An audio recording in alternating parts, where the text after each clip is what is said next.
April 2nd, 1801. A Danish harbour. Vice Admiral Horatio Nelson stood on the deck of HMS Elephant, watching his ships tear themselves apart in the most brutal naval combat he'd ever experienced. For 3.5 hours, British and Danish ships had been hammering each other at point-blank range, so close that sailors could see the faces of the men they were killing. British ships were grounded on shoals. Danish guns were firing with desperate fury. The smoke was so thick that Nelson's commander, Admiral Hyde Parker, 5 miles away, couldn't see what was happening. And Parker had just sent a signal that would change naval history forever. Signal number 39. Discontinue the action. Retreat. Save what ships you can, and withdraw. Nelson's signal officer pointed to Parker's flagship. Sir, Admiral Parker has signaled to disengage. Nelson looked at the signal. He looked at the battle. He looked at his officers. And then he did something that should have ended his career. He raised his telescope to his blind eye, the eye he'd lost years earlier fighting the French, and said 5 words that would echo through British naval history. I really do not see the signal. This is the story of Copenhagen, Nelson's hardest-fought battle, the most famous act of insubordination in Royal Navy history, and the day when one man's refusal to obey orders saved Britain from a coalition that could have changed the course of the Napoleonic Wars. Welcome to Britain's history. Today we're diving into a battle where Nelson proved that sometimes winning requires disobeying direct orders, where Danish courage nearly defeated British seamanship, and where the phrase "turning a blind eye" entered the English language through one admiral's audacious gamble.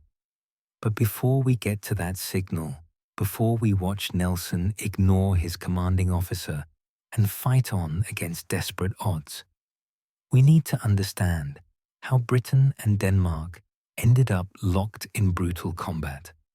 Because without knowing what brought two nations who weren't even officially at war to this moment, you can't appreciate why Nelson's decision mattered so much. And if you're enjoying this deep dive into history, make sure you're subscribed. We've got dozens more battles lined up, each one as dramatic as Copenhagen.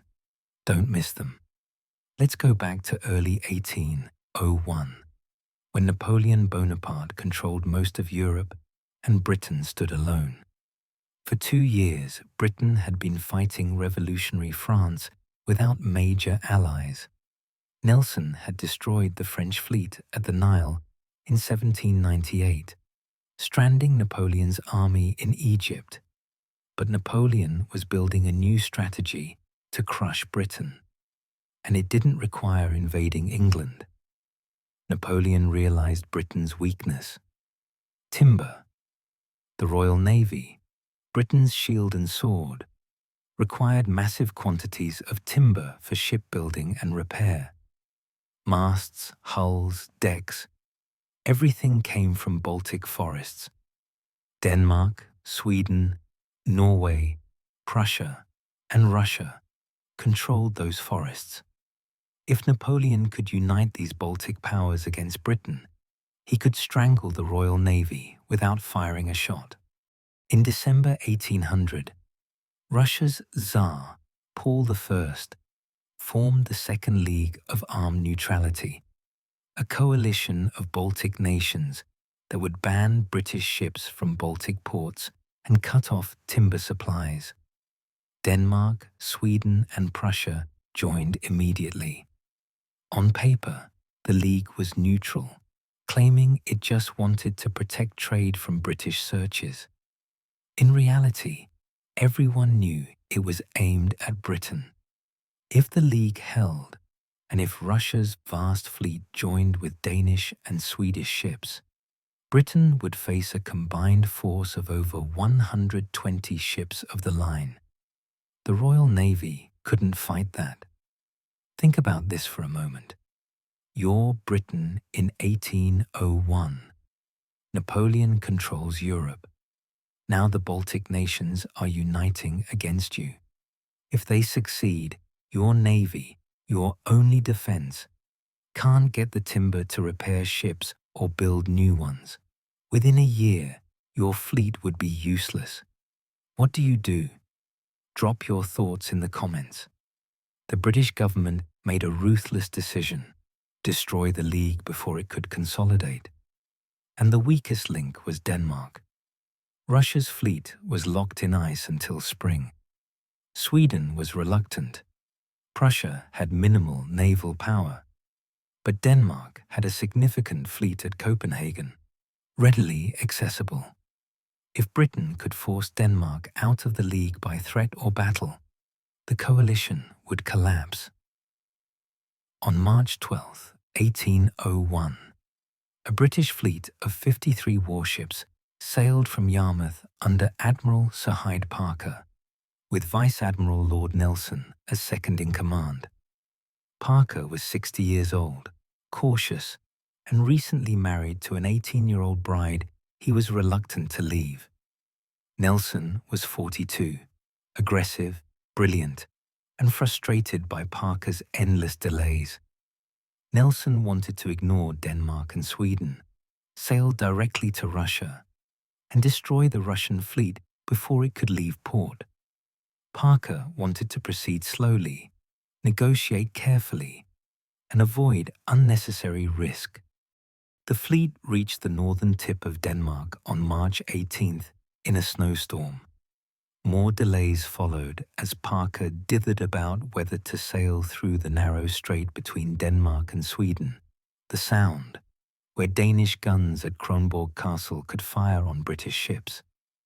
Nelson grew increasingly impatient, finally writing to a friend at the Admiralty, complaining about Parker's caution. The letter worked. Orders came from London. Get moving. On March 30th, the British fleet sailed through the Sound. Danish guns at Kronborg Castle opened fire. Swedish guns on the opposite shore remained silent. Sweden had no real desire to fight Britain. The British ships, staying close to the Swedish coast, passed through with minimal damage. One British gun exploded while firing back, causing the only casualties. By afternoon, the fleet anchored 5 miles from Copenhagen. Nelson surveyed Copenhagen's defences and saw a formidable challenge. The city was built on an island, approachable only through narrow channels guarded by shoals. The Danish fleet, 19 old ships of the line no longer fit for sea service, but still heavily armed, had been moored along the eastern shore as floating gun batteries. Behind them stood the Treckrona fortress with 68 heavy guns. Shore batteries added more firepower. The Danes had created a defensive line over a mile long, with overlapping fields of fire and shallow water protecting their flanks. But Nelson saw a weakness. The southern end of the Danish line, where the defences were lightest, could be attacked from a narrow channel between the middle ground shoal and the Danish shore. It would be dangerous. Ships would have to navigate uncharted shallow waters under fire. But it was the only approach that offered victory. Nelson proposed attacking with 12 ships of the line and supporting vessels, while Parker's larger ships, too big for the shallow water, remained to the north.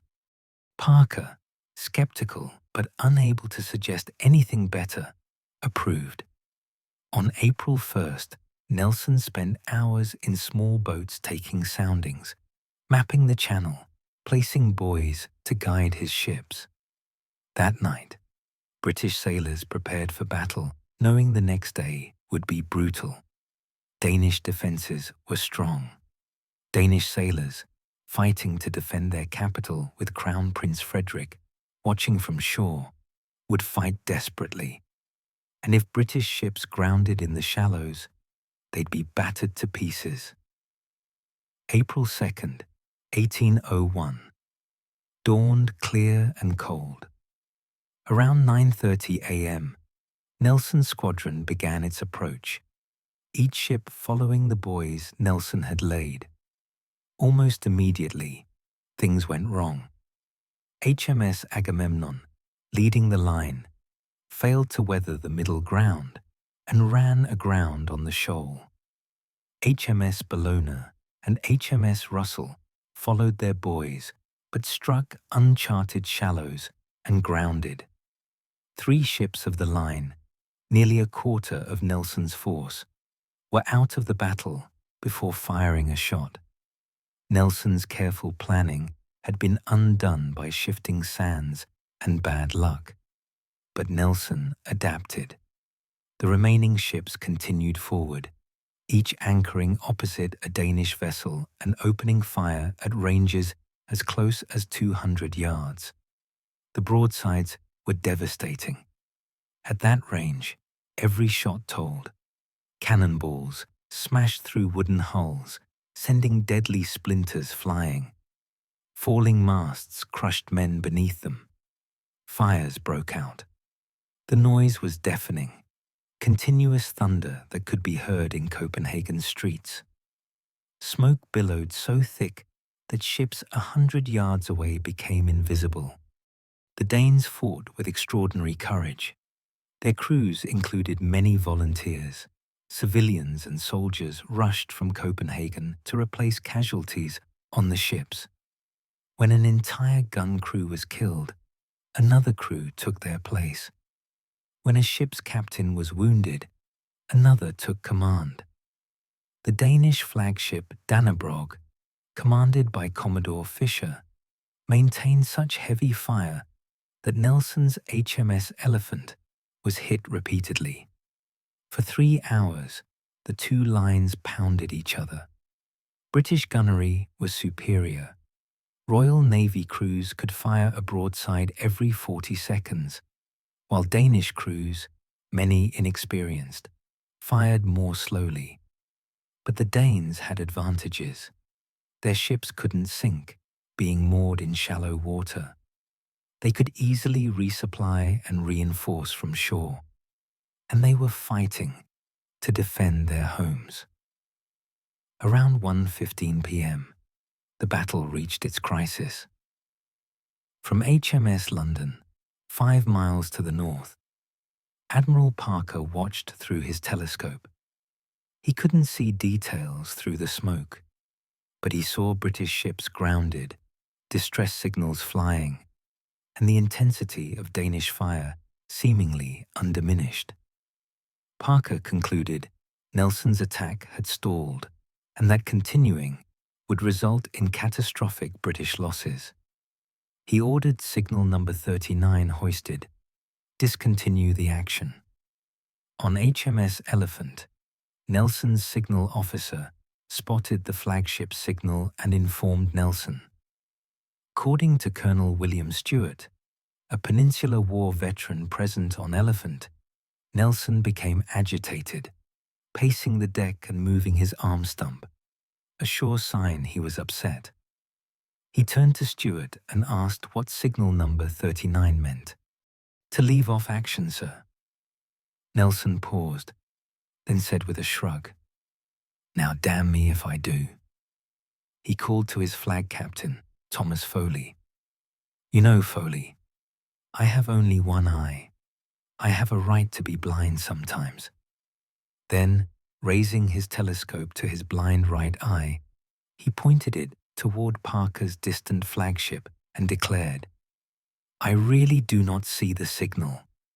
Nelson ordered signal 16, engage the enemy more closely, to remain flying at Elephant's masthead. He acknowledged Parker's signal, but didn't repeat it to other ships, meaning most British captains never knew Parker had ordered retreat. Only Captain Edward Riou, commanding the frigate squadron attacking Trecrona Fortress, obeyed Parker's signal. Ryu couldn't see Elephant through the smoke and assumed the retreat order applied to all ships. He pulled back his frigates, exposing them to concentrated fire from Treckrona. Ryu was killed minutes later by a cannonball. His last words were reportedly, "What will Nelson think of us?" But Nelson's gamble was working. British gunnery was finally overwhelming Danish resistance. One by one, Danish ships ceased firing, their crews dead or wounded, their guns dismounted, their hulls shattered. Some ships began signaling surrender, hauling down their flags. But confusion reigned. Several Danish ships fired on British boats approaching to accept surrender, their officers either not seeing or not understanding that their captains had surrendered. Nelson realized the situation was spiraling toward chaos and potential massacre. Around 2 p.m., Nelson made another audacious move. He went to his cabin and wrote a note to Crown Prince Frederick under a flag of truce. It read, "To the brothers of Englishmen, the Danes. Lord Nelson has directions to spare Denmark when she is no longer resisting. But if firing is continued on the part of Denmark, Lord Nelson will be obliged to set on fire the floating batteries he has taken, without having the power of saving the brave Danes who have defended them." The note was both humanitarian gesture and shrewd diplomacy. British ships were as battered as Danish vessels. Continuing the fight risked more British losses. The threat of burning captured ships with wounded Danes aboard was calculated to force negotiations. Captain Sir Frederick Thesiger, a British officer who spoke Danish and had served in Russian Navy, delivered the note under flag of truce. Crown Prince Frederick, watching the carnage from shore, agreed to an immediate ceasefire to discuss terms. By 4 p.m., the guns fell silent. The battlefield was horrific. The water was red with blood. Wreckage floated everywhere. Ships burned. The Danish flagship Dannebrog, ablaze and uncontrolled, exploded at 4:30 p.m., killing 250 men in a massive fireball. Bodies floated in the harbor. The wounded screamed from damaged ships. Copenhagen's citizens, who'd watched the battle from rooftops and towers, stared in shock at the destruction. The casualties told the story. British losses: 253 killed, 688 wounded, 941 total casualties. Danish losses were far worse. Estimates range from 1,600 to 2,200 killed, wounded, or captured. Of 19 Danish ships engaged, 2 had sunk, 1 had exploded, and 12 were captured. British ships, though damaged, could be repaired. The Danish fleet was effectively destroyed. The next day, Good Friday, Nelson went ashore for negotiations. Copenhagen's citizens greeted him with what one British officer described as an admixture of admiration, curiosity, and displeasure. At a state dinner with Crown Prince Frederick, Nelson complimented Danish courage, saying the French would not have lasted 1 hour where the Danes had resisted for 4. He also negotiated an armistice. Denmark would suspend participation in the armed neutrality for 14 weeks, giving Britain access to Copenhagen and freeing Danish prisoners. But the armistice's strategic impact was overtaken by dramatic news. On March 24th, 9 days before the battle, Tsar Paul I of Russia had been assassinated by court conspirators. His son, Alexander I, who was far less hostile to Britain, became Tsar. the League of Armed Neutrality collapsed overnight. Denmark's sacrifice had been for nothing. The coalition Britain feared never truly threatened her. Copenhagen had been fought for a cause already obsolete. Nelson later wrote that Copenhagen was his hardest fought battle, harder than the Nile, harder than anything he'd experienced. The close-range brutality, the desperate Danish resistance, and the terrible casualties on both sides left him shaken. But the battle made him a legend. The Blind Eye incident became the most famous act of insubordination in naval history, celebrated rather than condemned because Nelson had been right. His aggressive instinct and willingness to disobey a cautious superior had won a crucial victory. Admiral Parker was recalled to England shortly after Copenhagen, criticized for excessive caution. Nelson took command of Baltic operations, though fighting was effectively over. He returned to England a hero, though King George III, embarrassed by the attack on Denmark, pointedly didn't mention Copenhagen when Nelson appeared at court. From a British perspective, Copenhagen demonstrated Nelson's tactical genius and personal courage. He'd won against strong defences through superior seamanship and gunnery. He'd turned a potential disaster, 3 ships grounded, his superior ordering retreat, into decisive victory through sheer force of will. And he'd created the phrase, turning a blind eye, that entered English language permanently. From a Danish perspective, Copenhagen was unnecessary tragedy. Denmark had been forced into a league it didn't particularly want, then attacked by Britain before war was declared. Danish sailors and volunteers fought heroically defending their capital, only to see their fleet destroyed for a Russian alliance that had already collapsed. The resentment lasted generations. When Britain attacked Copenhagen again in 1807, during renewed Napoleonic tensions, Danes saw it as another unprovoked assault. Modern historians debate Copenhagen's necessity. Britain had legitimate concerns about Baltic timber supplies and the armed neutrality's threat, but diplomacy might have achieved the same result, especially after Tsar Paul's assassination. The battle's timing, fought days after the threat had vanished, makes it tragic. Yet, without knowing the Tsar was dead, British leaders had to act on the intelligence they had. Napoleon was building coalitions against Britain everywhere. Inaction risked strangulation. The battle also revealed something about leadership. Parker was cautious, protective of his ships, unwilling to risk catastrophe. Those aren't bad qualities in a commander. But against Nelson's aggressive instinct, his willingness to gamble when the stakes were high, Parker's caution looked like timidity. Nelson understood that sometimes victory requires accepting terrible risk, and that retreating under fire can be more dangerous than fighting on. His judgment at Copenhagen was vindicated by results. But a different day, different luck, and we might remember Copenhagen as Nelson's great mistake, rather than his great triumph. The phrase, "I really do not see the signal," became shorthand for justified insubordination throughout the Royal Navy.